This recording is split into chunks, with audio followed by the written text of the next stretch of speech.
So hello everyone, welcome to our YouTube channel guys. So guys, जितने भी student है BA programme के semester 5 के स्टूडेंट, और आप लोग के पास अगर हिस्ट्री ऑफ यूरोप है, अगर ये सब्जेक्ट यानी 70 89 से 80 70 तक का आपके पास ये सब्जेक्ट है, तो ये वीडियो आपके लिए हेल्पफुल होने वाली है। बिकॉज इस वीडियो में हम हिस्ट्री ऑफ यूरोप का यूनिट नंबर 2 करने जा रहे हैं। यूनिट नंबर 2 का पार्ट नंबर 2, मतलब यूनिट नंबर 2 जो है उसका पार्ट नंबर 1 मैं ऑलरेडी करा चुकी हूँ। मतलब यूनिट नंबर जो 2 है उसमें 2 चैप्टर है, तो पहला चैप्टर जो है वो मैं करा चुकी हूँ और ये दूसरा चैप्टर है आपका जो दूसरा चैप्टर है यूनिट नंबर 2 का, उसका नाम है रेवोल्यूशन ऑफ 80-30 एंड 80-40। मतलब 1830 और 1848 की क्रांति पढ़नी है हमें इस दूसरे यूनिट के दूसरे चैप्टर में। तो आई होप आपको इतना तो समझ आ गया हो। तो चलिए वीडियो को स्टार्ट करते हैं। तो वीडियो स्टार्ट करने से पहले अगर आप हमारे चैनल पर नए आए हो तो नीचे दिए गए बेल आइकन को दबा के चैनल को सब्सक्राइब कर दीजिए, जिससे सारी नोटिफिकेशन आपके पास जल्द से जल्द पहुंच जाए। साथ ही आप हमारे टेलीग्राम चैनल से भी जुड़ सकते हैं, जहाँ से आपको ये नोट्स भी मिल जाएंगे एंड डिस्क्रिप्शन में आपको लिंक भी मिल जाएगा। तो चलिए स्टार्ट करते हैं। ये वीडियो हिंदी मीडियम और इंग्लिश मीडियम दोनों स्टूडेंट के लिए होने वाली है, तो वीडियो को पूरा जरूर देखिएगा। सो चलिए सबसे पहले हम जानते हैं द एज ऑफ रेवोल्यूशन 80-30, मतलब 1830 का क्रांति का युग क्या था, क्योंकि हमारे चैप्टर का ही नाम है 1830 और 1848 हम की क्रांति हमें पढ़नी है। तो सबसे पहले 1830 की क्रांति पढ़ते हैं क्या था। तो 1830 का जो दशक था वो यूरोप और विश्व के लिए ऐतिहासिक में क्रांति और सामाजिक राजनीतिक परिवर्तनों के लिए एक महत्वपूर्ण युग के रूप में जाना जाता है। मतलब 1830 का जो टाइम पीरियड है वो यूरोप के लिए भी और वर्ल्ड के लिए भी, वर्ल्ड हिस्ट्री के लिए भी और यूरोप के लिए भी एक सोशल एंड पॉलिटिकल चेंजेस के लिए जाना जाता है इसे। इस समय यूरोप के कई देशों में, यूरोप के जो बहुत सारे देश थे उसमें राजनीतिक और सामाजिक और आर्थिक यानी पॉलिटिकल, सोशल एंड इकोनॉमिक्स के कारण बड़े पैमाने पर क्या हो रहा था, जन आंदोलन हो रहे थे। तो 1830 में यूरोप में बहुत सारे आंदोलन हो रहे थे और क्रांति हो रही थी, उभर रही थी। क्यों हो रही थी? राजनीतिक कारण भी थे, सामाजिक कारण भी थे और उस समय के आर्थिक कारण भी थे। तो इस युग की जो क्रांति है वो न केवल पुराने सामंती और राजतंत्री व्यवस्था को चुनौती दी, मतलब इस क्रांति ने सामंती जो व्यवस्था थी यूरोप में जो चल रही थी, अलग अलग देशों में सामंत का शासन, उसको भी चुनौती दे रही थी, उसके खिलाफ भी आंदोलन कर रही थी, और जो राजतंत्री व्यवस्था थी उसके खिलाफ भी आंदोलन कर रही थी और डेमोक्रेसी की बात कर रही थी, बल्कि लोकतांत्रिक विचारधाराओं और राष्ट्रवाद की विचारधाराओं को जन्म दिया। और इस आंदोलन ने ही डेमोक्रेसी की जो विचारधारा है लोकतंत्र की, और जो राष्ट्रवाद की जो विचारधारा है नेशनलिज्म की, उसको जागृत किया। तो आज हम लोकतांत्रिक देश जो देखते हैं, सबसे पहले यूरोप में ही फ्रांस हुआ था, लोकतांत्रिक डेमोक्रेसी अपनाया था, उसके बाद धीरे धीरे पूरे यूरोप ने अपनाया, फिर पूरी दुनिया में ये फैला। तो ये जो लोकतांत्रिक विचारधारा और राष्ट्रवाद की जो विचारधारा हम देखते हैं, चाहे इंडियन हिस्ट्री में, चाहे वर्ल्ड हिस्ट्री में, चाहे यूरोप की हिस्ट्री में, तो इसका जन्म 1830 की क्रांति के युग से ही देखा जाता है। तो आई होप इंट्रोडक्शन तो आपको थोड़ा समझ आया हो। तो बैकग्राउंड जानते हैं थोड़ा 1830 की क्रांति का। तो 18वीं शताब्दी के उत्तरार्ध में, मतलब 18वीं शताब्दी के थोड़ा आसपास में यूरोप में क्या हो रहा था, औद्योगिक क्रांति हो रही थी, मतलब इंडस्ट्रियल रेवोल्यूशन हो रही थी यूरोप में। तो फ्रांसीसी क्रांति भी हुई थी 1789 में, जैसे मैंने आपको फर्स्ट यूनिट में पढ़ाया था। इसने क्या किया था, समाज को नई दिशा प्रदान की थी फ्रांसीसी क्रांति ने। तो फ्रांसीसी क्रांति ने समानता, स्वतंत्रता और बंधुत्व के सिद्धांतों का प्रचार किया था, जिसे मैंने आपको पढ़ाया था, जिसमें यूरोप के कई देश में सामाजिक राजनीतिक जागरूकता को जन्म दिया।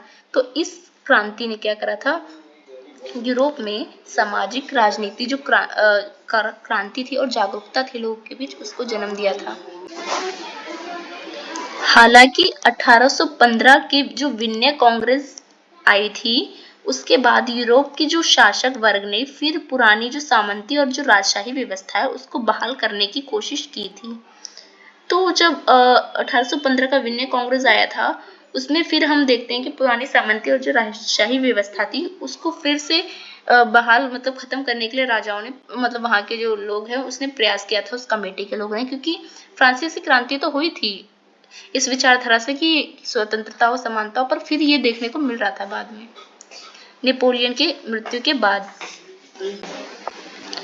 तो 1830 की क्रांति जो यूरोप की क्रांति हुई थी, इसने पुनर्स्थापना की थी आम जनता के अंदर, बुद्धिजीवियों के अंदर असंतोष को जन्म दिया था कि मतलब अब स्वतंत्रता की बात करो, अब समानता, इन सब की जागरूक किया था व्यक्ति को। तो लोग जब जागरूक हुए कि हमें समानता चाहिए, स्वतंत्रता चाहिए, तो लोगों में क्या हुआ, असंतोष की भावना।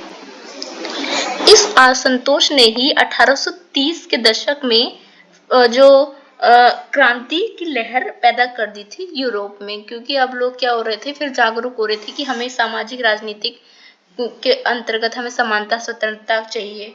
तो लोगों ने क्या करना चाहा, क्रांति कर दिया लोगों ने। तो मुख्य कारण क्या थी 1830 की क्रांति के? तो इसकी क्रांति के मुख्य बहुत सारे कारण थे। एक पहला राजनीतिक कारण था, राजनीतिक असमानता। बहुत सारे कारण थे, तो हम पहला पढ़ते हैं। पहला है राजनीतिक असमानता। तो यूरोप के अधिकांश देशों में राजा और सामंती प्रभु जनता के अधिकारों की अपेक्षा कर रहे थे। तो यूरोप में कई राजा थे और कई सामंती थे। उस समय सामंती युग था, राज शासन था, राजतंत्र था। तो जो मनुष्य है उसकी अधिकार जो है ना, उसकी अपेक्षा कर रहे थे। मतलब लोग को समान नजरिए से नहीं देख रहे थे, उनको अच्छी सुविधा नहीं दे रहे थे। मतलब उनके जो अधिकार होने चाहिए ना, उस अधिकार, स्वतंत्रता की, समानता की, उसकी अवहेलना कर रहे थे। मतलब उसके लिए कोई काम नहीं कर रहे थे। तो जनता को कोई राजनीतिक अधिकार भी नहीं दिए गए थे और शासक वर्ग केवल अपने हितों को ही सुरक्षित करने में लगे थे और सत्ता का उपयोग गलत तरीके से, विलासीन भोग तरीके से कर रहे थे और जनता के लिए कोई काम नहीं कर रहे थे। तो राजनीतिक असमानताएं थी बहुत ज्यादा यूरोप में। तो पहला कारण तो यही था कि जनता ने राजनीतिक असमानता के खिलाफ विद्रोह करा। तो ये उसका पहला कारण था।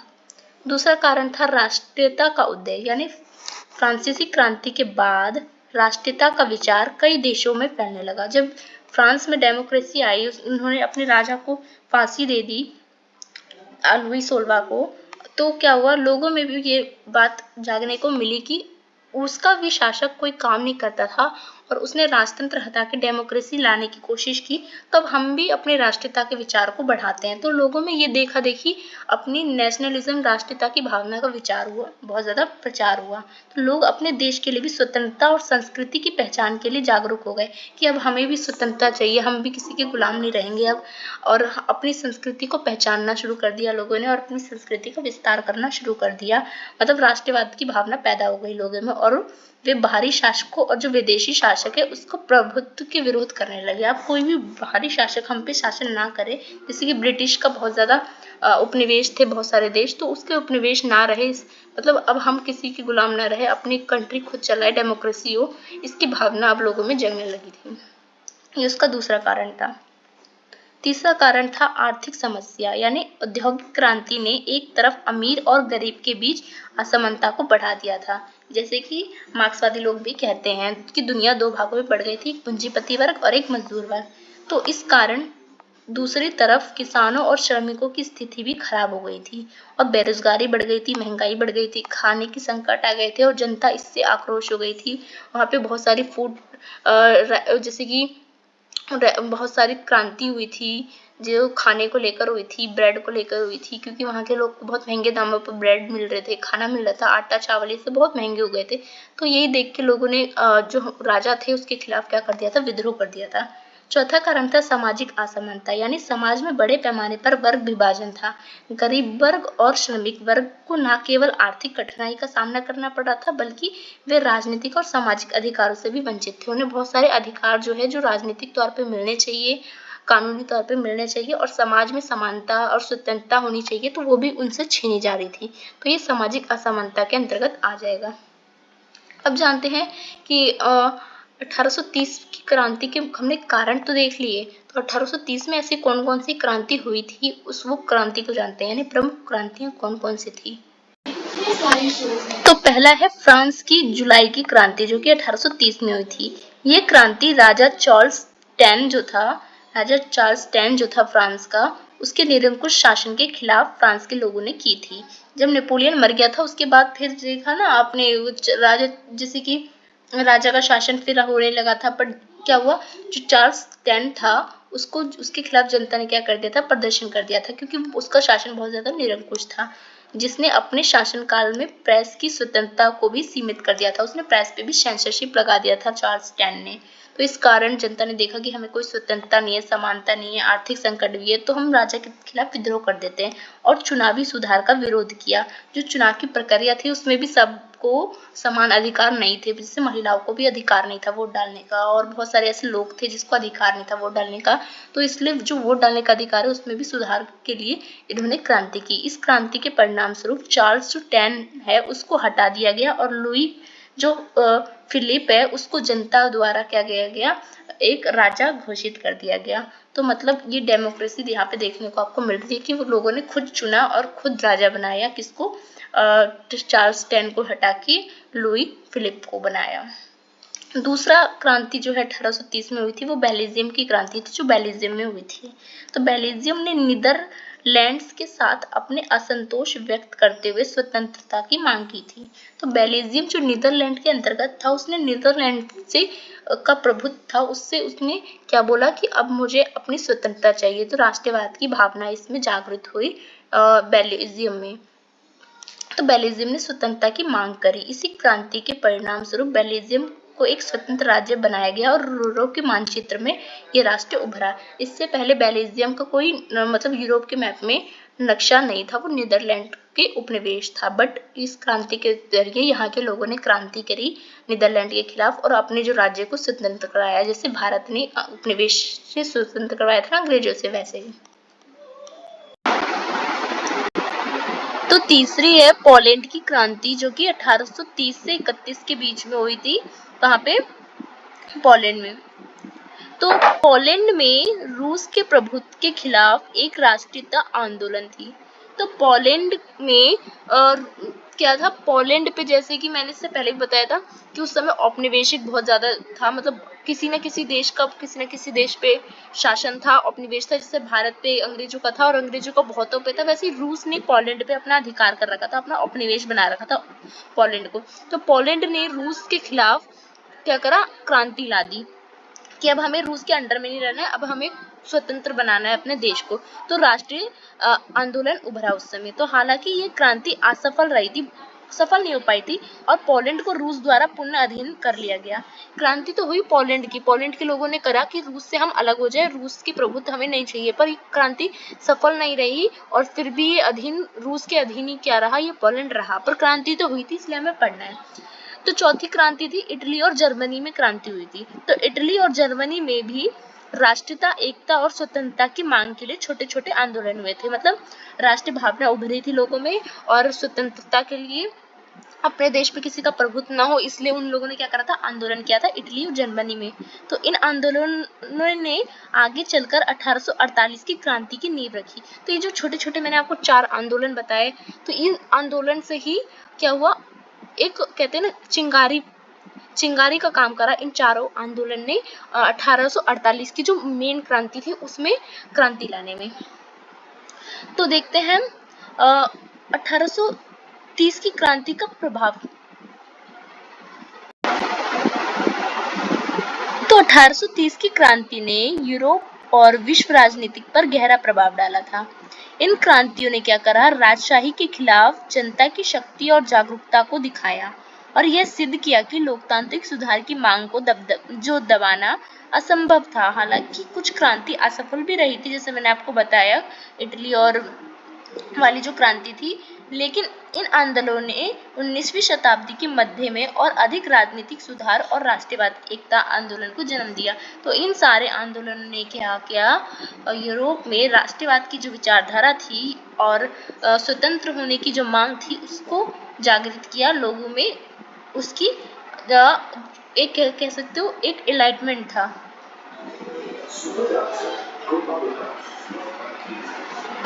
तो जो 1830 की क्रांति का प्रभाव जानते हैं क्या हुआ था। तो 1830 की क्रांति का पहला प्रभाव था कि लोकतांत्रिक विचार का प्रकाश क्या हुआ था, विकास हुआ था। इन क्रांतियों के परिणाम स्वरूप, ये ऊपर मैंने 4 क्रांति बताई थी आपको छोटी छोटी, उस क्रांति के स्वरूप क्या हुआ, संवैधानिक अधिकार की मांग होने लगी। अब क्या लगा, अब लोग संविधान के अधिकार की बात करने लगे कि स्वतंत्रता, समानता, हमें होनी चाहिए और ये संविधान में लिखित होनी चाहिए। शासक वर्ग को अब समझ आ गया था कि जनता को पूरी तरह से नजरअंदाज नहीं कर सकते हैं। जैसे कि पहले के जो शासक थे लुई सोलवा वगैरह, तो जब सामंती और राजतंत्र था पूरे यूरोप में, तो लोग क्या करते थे, राजा अपने ही भोग विलास में रहते थे और जनता को नहीं देखते थे। जनता की महंगाई बढ़ रही थी, सब बहुत ज़्यादा आर्थिक संकट आ रहा था। तो अब राजा समझ आ गए थे कि अब वो आंदोलन कर रहे हैं जनता, तो हमें उसकी बात को अंदाज नहीं कर सकते। दूसरा प्रभाव पड़ा था, राष्ट्रीयता का प्रसार हुआ था, यानी नई राष्ट्र में विशेष रूप से इटली और जो जर्मनी है उसमें राष्ट्रीयता का आंदोलन और तेज हो गया था। इन आंदोलनों ने 19वीं शताब्दी के उत्तरार्ध में इटली और जर्मनी की एकीकरण की प्रक्रिया को प्रेरित किया। तो हम इटली का एकीकरण जब पढ़ते हैं ना, तो उसकी प्रक्रिया को जो प्रेरित करता है वो यही राष्ट्रवाद की प्रचार। अब क्या है, अब यूरोप की जितने भी कंट्रीज है, इटली, जर्मनी, यूरोप, इंग्लैंड, मतलब जितने भी थे, तो सब अब क्या कर रहे थे, राष्ट्रवाद की भावना सब में हो रही थी। अब सब कह रहे थे कि अब हम किसी के औपनिवेश नहीं रहेंगे, किसी के गुलाम नहीं रहेंगे, अब अपनी हम कंट्री खुद बनाएंगे, अपनी हमारी अपनी सेना होगी, अपना हमारा एक कानून होगा, एक संविधान होगा। तो मतलब राष्ट्रवाद की भावना उभर रही थी लोगों में। तीसरा प्रभाव पड़ा कि राजनीतिक सुधार हुए। कई देशों में इन क्रांतियों के बाद क्या हुआ, चुनावी सुधार लागू किए गए। यद्यपि सभी मांग पूरी नहीं हुई थी, लेकिन राजनीतिक प्रक्रिया में जनता की भागीदारी को स्वीकार करा। मतलब अब राजनीतिक सुधार कैसे हुआ, पहले जनता में क्या हुआ था, मतलब बहुत सारे लोगों को वोट देने का अधिकार नहीं था, तो वोट देने का अधिकार आया। तो फिर इसमें जो सारे वर्ग के लोग थे, पहले क्या था, जो निम्न वर्ग के लोग हैं उनको वोट देने का अधिकार नहीं था, महिलाओं को नहीं। तो फिर क्या हुआ, थोड़ा थोड़ा सबको वोट देने का फिर अधिकार मिलने लगा और राजनीतिक में अब क्या होने लगा, इनकी भी भागीदारी होने लगी। और फिर क्या हो, राजनीतिक में इनकी भी भागीदारी। तो निष्कर्ष के तौर पे हम 1800 क्रांति के कह सकते हैं कि 1830 की जो क्रांति का युग था वो यूरोप के इतिहास में एक महत्वपूर्ण मोड़ था। इसने न केवल राजशाही सामंती व्यवस्था को चुनौती दी, बल्कि लोकतांत्रिक और राष्ट्रवाद की विचारधारा को भी मजबूत किया यूरोप में। हालांकि ये क्रांति असफल रही थी, इन्होंने भविष्य के आंदोलनों के लिए आधार तैयार किया था। ये क्रांति 1830 की विफल जरूर रही थी, पर इसका जो आधार था ना, छोटी जो आगे क्रांति होती है ना, 1848 की क्रांति, उसकी नींव रखी थी इस क्रांति ने। सफल तो नहीं हो पाई, पर आगे की क्रांति की, भविष्य में जो क्रांति होने वाली थी उसकी नींव इससे रखी। तो 19वीं शताब्दी का यह युग राजनीतिक जागरूकता के लिए जाना जाता है, सुधार के लिए जाना जाता है और संघर्ष के लिए जाना जाता है। यूरोप के लोगों का संघर्ष के लिए, सुधार के लिए और जागरूक हुए थे लोग, जिसमें आधुनिक यूरोप की नींव रखी थी, जिसे हम आधुनिक यूरोप कहते हैं। तो यहाँ आपको 1830 की क्रांति समझ आई हो। अब हम जानते हैं 1848 की क्रांति। तो 1848 की क्रांति, 1848 का वर्ष यूरोप के इतिहास में एक महत्वपूर्ण मोड़ के रूप में जाना जाता है, जिसे क्रांतियों का वर्ष कहा जाता है। ये वह समय था जब कई देशों में राजनीतिक, सामाजिक और आर्थिक असंतोष के कारण बड़े पैमाने पर जन विद्रोह हुए थे। ये क्रांतियां न केवल यूरोप के राजनीतिक परिप्रेक्ष्य को बदलने का काम कर रही थी, बल्कि राष्ट्रीयता की भावना लोगों में यूरोप के जागृत कर रही थी कि अब लोग अपने राष्ट्र को लेके बहुत ज्यादा कॉन्शियस हो गए थे। लोकतंत्र की भावना को पैदा कर दिया था। अब लोग लोकतंत्र की बात कर रहे थे, शासन और राजनीतिक में भी लोगों की भागीदारी हो रही थी, सबको वोट डालने का था। सामाजिक न्याय की विचारधारा प्रबल हो गई थी कि अब लोग क्या कर रहे थे, समानता की, स्वतंत्रता की बात कर रहे थे। तो ये सब विचारधारा को इसने क्या करा, प्रबल किया, मजबूत किया था 1848 की क्रांति में। तो बैकग्राउंड जानते हैं 1848 की क्रांति का। तो 1848 की क्रांति का मुख्य कारण विभिन्न देशों में व्याप्त असमानता थी। वहाँ के यूरोप के बहुत सारे देश में बहुत ज्यादा असमानता थी, क्योंकि क्लास जो है वो 3 वर्गों में बंट रखा था समाज का। जो होते थे शासक वर्ग, फिर होते थे सामंती बुर्जुआ वर्ग, अमीर वर्ग, कुलीन वर्ग, फिर आते थे मजदूर वर्ग। तो 3 में बंट रखा था और सबको असमानता की नजरिए से देखा जाता था। तो गरीब की स्थिति और निरंकुश शासकों के खिलाफ जनता का बढ़ता असंतोष था। गरीबों की स्थिति देख के महंगाई बढ़ रही थी बहुत ज्यादा, और कोई काम नहीं हो रहा था और असमानता हो रही थी, यह देख के। और जो शासक थे वो बहुत ज्यादा निरंकुश हो रहे थे, जनता की कुछ सुन ही नहीं रहे थे। तो इन सबको देख के वहाँ की जनता ने असंतोष की भावना पैदा हुई राजा के खिलाफ। तो 18वीं और 19वीं शताब्दी में औद्योगिक क्रांति के परिणाम स्वरूप समाज में आर्थिक और सामाजिक असमानता बढ़ी। तो जब औद्योगिक क्रांति आई और समाज 2 वर्गों में बट गया, क्योंकि बहुत ज्यादा क्या हो गया, औद्योगिकरण हो गया था। तो फिर बहुत ज़्यादा पूंजीपति लोग जो है मजदूर वर्ग का शोषण करने लगे थे। तो वैसे ही वो जो हमारी मार्क्सवाद की विचारधारा है उसी समय उभरी थी कि क्लास दो वर्गों में बढ़ गया था और हमेशा बुर्जुआ वर्ग मजदूर वर्ग का शोषण करता है। तो अधिकांश देशों में राजनीतिक अधिकारों की कमी थी, मतलब राजनीतिक में अधिकार की कमी थी, वोट देने का अधिकार नहीं था मजदूर लोगों को, जो गरीब लोग थे, और आम जनता अपनी समस्या और समाधान के लिए संघर्ष करना पड़ता था। इसलिए ये क्रांति उभरी थी उस समय की, ये बैकग्राउंड था। तो मेन कारण क्या था 1848 की क्रांति का? तो पहला कारण था राजनीतिक असंतोष, यानी यूरोप के कई देशों में निरंकुश शासक और तानाशाह लोग रह रहे थे। वहाँ पे जो शासक थे यूरोप के अलग अलग कंट्रीज के, तो उन लोग का शासन बहुत ज़्यादा तानाशाही हो गया था और निरंकुश हो गया था कि जनता के प्रति। तो जनता को राजनीतिक अधिकारों से वंचित रखा गया था, मतलब जनता को अधिकार नहीं दिया जा रहा था कि वो वोट दे, अपने अधिकार को चुने, स्वतंत्र रहे, समानता रहे, ये उनसे छीना जा रहा था, जिसके कारण उनके भीतर असंतोष और विद्रोह की भावना बढ़ी और उन्होंने क्रांति कर दी। तो ये राजनीतिक कारण हो गया। आर्थिक कारण क्या था? आर्थिक कारण के अंतर्गत आएगा 1840 के दशक में आर्थिक संकट और महंगाई, मजदूरों और किसानों की स्थिति और खराब हो गई। मतलब 1840 में यूरोप में क्या हो गया? आर्थिक संकट आ गई, महंगाई हो गई, वहाँ जो ब्रेड्स रोटी होते थे, गेहूं के दाम बहुत बढ़ गए थे और लोगों को खाने की तंगी हो गई थी। तो लोगों ने देखा कि बहुत ज़्यादा महंगाई बढ़ गई है, खाने की तंगी हो रही है, बेरोजगारी हो रही है, खाद्य संकट आ रहा है, तो लोगों को बहुत ज़्यादा असंतोष की भावना पैदा हुई और राजा के खिलाफ लोगों ने क्या कर दिया? विद्रोह कर दिया, क्रांति कर दी। तो तीसरा कारण है राष्ट्रीयता का उदय, यानी विभिन्न देशों में राष्ट्रीयता का विचार तेजी से फैल रहा था। विभिन्न जातियां, समूह अपने अधिकार और स्वतंत्रता के लिए जागरूक हो रहे थे उस समय और एकीकरण की मांग कर रहे थे। मतलब राष्ट्रीयता क्या हुआ था? राष्ट्रवादी विचारधारा पैदा हो रही थी। जैसे इटली और जर्मनी का एकीकरण हुआ था, उन दोनों ने क्या करा? अब किसी का उपनिवेश ना रह के अपने देश को क्या करा? स्वायत्ता कर लिया। जैसे भारत ने 1947 में आज़ादी पाई थी, वैसे ही इन सारी जो यूरोप के देश थे उनमें भी भावना राष्ट्रवाद की आ रही थी, जैसे भारत में भी आज़ादी की मांग आ रही थी। डिट्टो वैसे आप कनेक्ट कर सकते हो। चौथा जो था वो था सामाजिक असमानता। समाज में बड़े पैमाने पर वर्ग विभाजन हो रहा था, अमीर और गरीब के बीच का फासला बढ़ता जा रहा था। अमीर और अमीर हो रहे थे, गरीब और गरीब हो रहे थे, गरीबों पे ध्यान नहीं दे रहे थे शासक, जिससे गरीब और श्रमिक वर्ग की समस्या बढ़ रही थी। इसके खिलाफ उन्होंने क्या कर दिया? क्रांति कर दी राजा के खिलाफ। अब जानते हैं हम कि 1848 के समय प्रमुख कौन कौन सी क्रांतियां थी जो उस समय हुई थी। तो पहला था फ्रांस की फरवरी की क्रांति। ये पहली क्रांति है जो 1848 में हुई थी। तो 22 फरवरी 1848 को शुरू हुई यह क्रांति चार्ल्स लुई नेपोलियन बोनापार्ट के तानाशाही शासन के खिलाफ थी। तो ये जो नेपोलियन था फ्रांस का, और जो उसके जो शासन चला आ रहा था, और उसके बाद जो क्रांति चार्ल्स लुई आया था, उसने भी ऐसे ही तानाशाह शासन करा था। तो जनता वहाँ की पक गई थी तानाशाह शासन से। तो इसके खिलाफ इन्होंने क्रांति परिणाम स्वरूप दूसरी गणतंत्र की स्थापना हुई और लुई फिलिप को हटाया गया, और जो वहाँ का शासक था लुई फिलिप, उसको हटा दिया गया था और क्या करा गया था? दूसरे को शासक बना दिया गया था, क्योंकि फ्रांस की जनता है वो बहुत ज़्यादा तानाशाही शासन के खिलाफ अब विद्रोह कर रही थी। तो दूसरा जो क्रांति हुई थी वो जर्मनी में क्रांति हुई थी।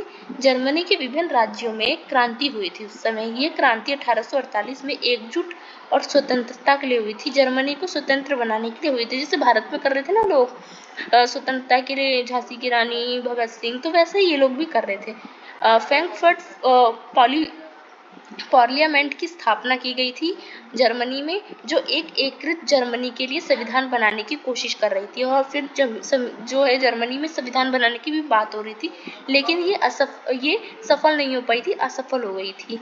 पर लोगों ने क्रांति करी थी जर्मनी को आज़ाद करने के लिए।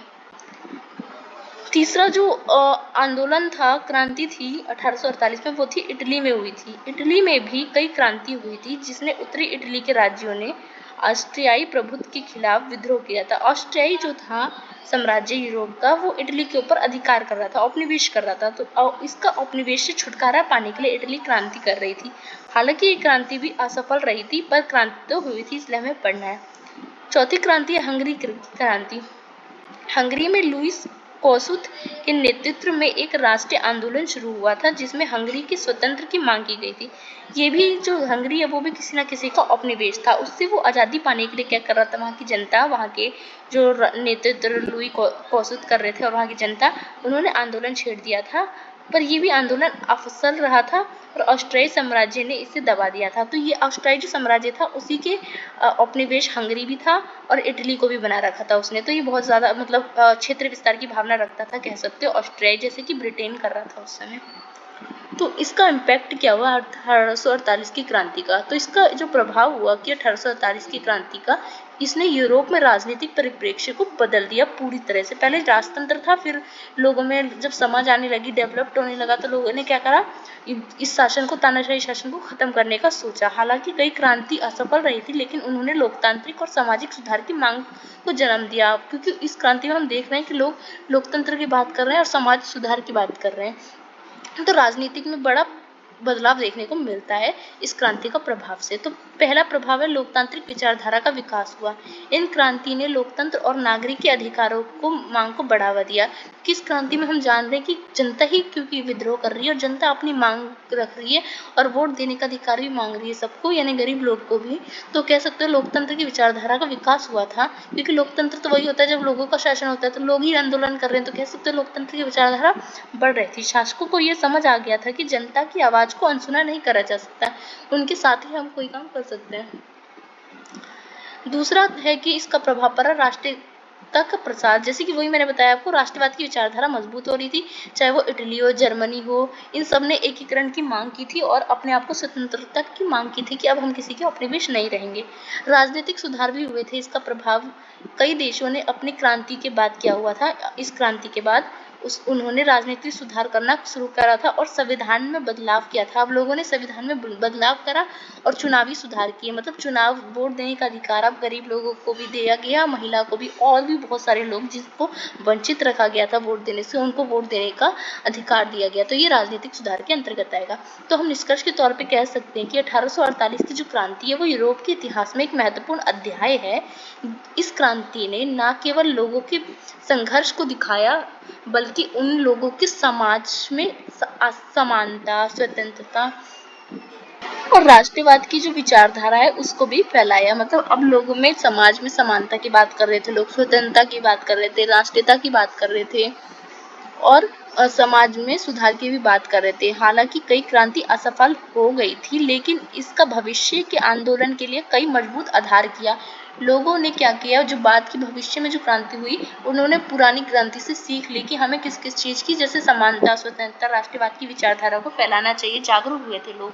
तो 19वीं शताब्दी के मध्य में यह विचार आगे बढ़े और अंत में आधुनिक यूरोप की नींव रखी। जो आज हम आधुनिक यूरोप देखते हैं, जिसमें डेमोक्रेसी देखने को मिलती है, समानता देखने को मिलती है, स्वतंत्रता देखने को मिलती है, अब किसी का कोई उपनिवेश नहीं है।